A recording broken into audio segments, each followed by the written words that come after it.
if you think infanticide is obviously wrong, you should thank Jews and Christians. You really should. Like, it was Jews in the time before the birth of Christ who were just dead against this almost human universal practice. The Romans would get rid of the unwanted children. And and it was just absolutely obvious that the first manual of midwifery that the Romans produced around in the 1st century AD, the first chapter of what it means to be a midwife is chapter 1. You've got to figure out discerning the offspring that are worth raising, right? The Doesn't first thing sound you all need that to do, different, to be honest, from today. Might be more crass language, but there's definitely some parallels to our current culture. But anyway, no, you're right. You're right. And as we repaganize, we should, in one sense, we should be shocked and horrified by egregious evil that is happening, and infanticide is back on the table with people. In one sense, we should be horrified. In another sense, we should not be shocked at all. Like, no, it has been a Christian thing to say, and a Jewish and Christian thing to say that all people are created in God's image, no matter how inconvenient that might be for us. And they're very weak, but that doesn't make them less human, right?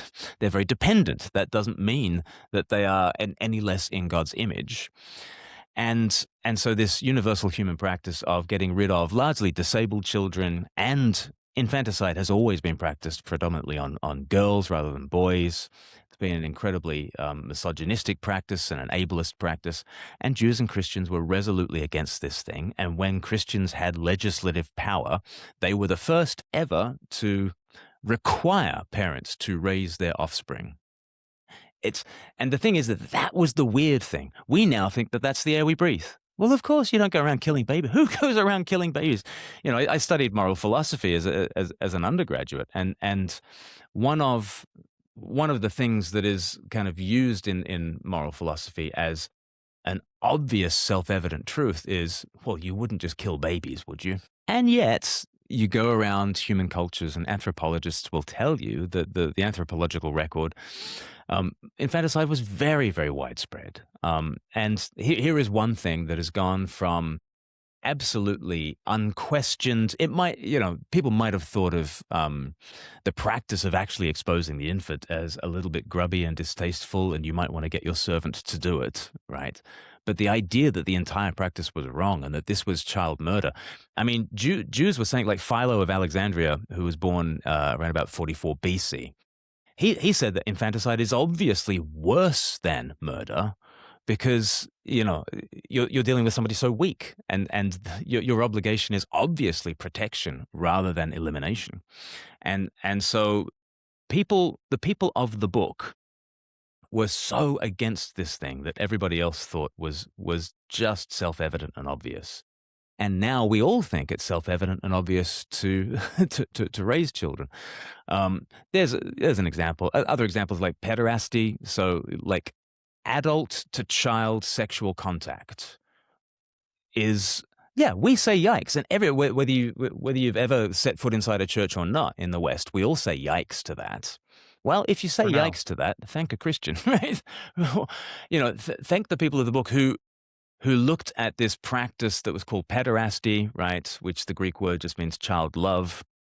You're initiating younger people, usually younger boys, into ways of sex and sexuality.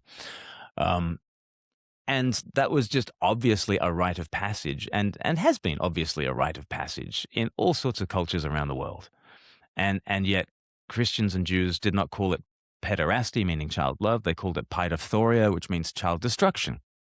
And again, as soon as Christians had legislative influence, it was outlawed, and actually victims of such abuse could bring their perpetrators to court, even if it was 30 years after the offense.